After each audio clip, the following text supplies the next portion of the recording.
So a few weeks ago, I came across a really fascinating paper called Signals from Apolitical Day. It was written by a couple members of the States of Change Network. And if you work in the government innovation space, you probably know most of the people in this network. They're some of the thinkers and practitioners I admire the most. People who've spent decades studying how does change actually happen in government. So when they publish something, I pay attention. And I was not disappointed. Like, honestly, this is probably one of the best things I've read in quite some time. What they were trying to do with this paper wasn't predict the future as much as look at signals that they were noticing, patterns in conversations with public servants around the world, and in particular at Apolitical Day last fall. And what they found is the government is being shaped by 7 key forces. So, ready? Force number 1, speed. The world is moving faster than government is built to handle. Technology is changing quickly, news spreads instantly, crisis is happening suddenly and constantly. But governments usually take time to study a problem, consult experts before making any decisions. That means that public servants are often feeling incredible pressure to act before they fully understand what's going on. Second, complexity. Problems governments face today are incredibly complicated. Think about climate change, artificial intelligence, or supply chains, or take the war in Iran right now, where the conflict is causing a shutdown of shipping lanes, which is blocking the spread of fertilizer, which is then inhibiting farmers' abilities to plan for their farming a year ahead, which could have long-term implications on food supplies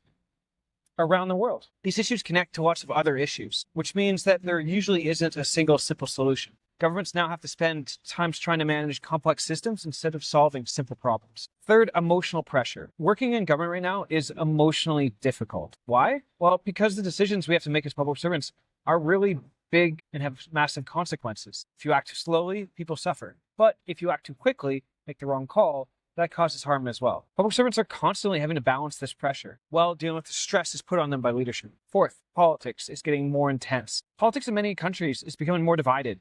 People disagree more strongly about what government should do or should not do. But amongst all of this, public servants are being expected to stay neutral. But how do you stay neutral working in a space that is increasingly political? It's a really tough balance. 5, conflict. Many public servants say their work feels increasingly chaotic. Problems collide with each other. Crisis appears suddenly and constantly. Governments spend a lot of time reacting to events instead of shaping the future. And it can constantly feel like you're just putting out fires instead of trying to build a better world. 6, identity. There's a bigger question that's emerging. What is the purpose and role of government in today's world? Is it mainly to provide services, or should government be there to help guide society through some of the big changes we're now facing? Honestly, many governments are still figuring this out. 7, expectations. People are expecting a lot of government today.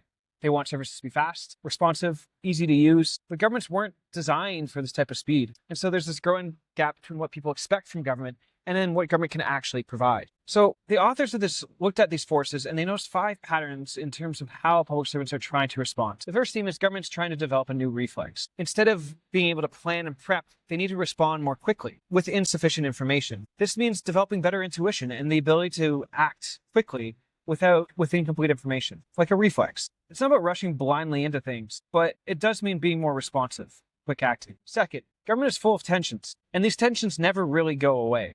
How do you move fast while still protecting the public, for example?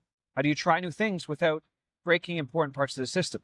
How do you decentralize and allow people to do stuff on the front lines while still being coordinated at the center? Public servants are constantly having to learn how to balance these trade-offs. And there's no perfect answer here. It's just about navigating tension. Number 3, governments need to develop new skills, new capabilities that make sense of the world we're living in. And not just technical expertise. In fact, increasingly, these are about soft skills, as they are called, working with uncertainty, building relationships and maintaining trust across diverse organizations, needs, backgrounds, skill sets, adapting to situations that are constantly changing, and just having that situational awareness, managing powerful technologies that we don't fully understand yet. These skills are now essential. Many institutions don't really know how to support and grow them yet. Theme number 4 is this recognition that government is increasingly deeply human. Interestingly, in a world where technology is playing a bigger and bigger role. Government servants describe being stretched in all these different directions at a human level. They're expected to be confident while they still don't have all the answers. They're expected to move quickly while still protecting democratic rule and public trust. And they increasingly have to collaborate with more and more diverse people. So you end up managing people's relationships. You end up managing egos. It's a whole different skill set. And key thing is it's not technical skills. It's relational. It's emotional. These are the skill sets that are really going to define public servants moving forward.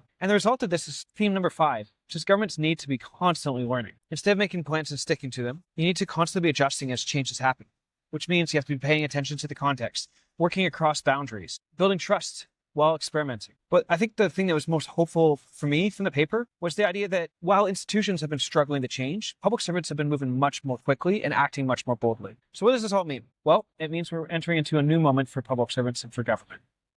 A moment where problems are more complex, change is faster, and expectations are higher than ever before. But it also means something else. Inside government, there are people trying to figure this out. People who are experimenting, learning, and pushing institutions to adapt. And those people, they're the civic pumps.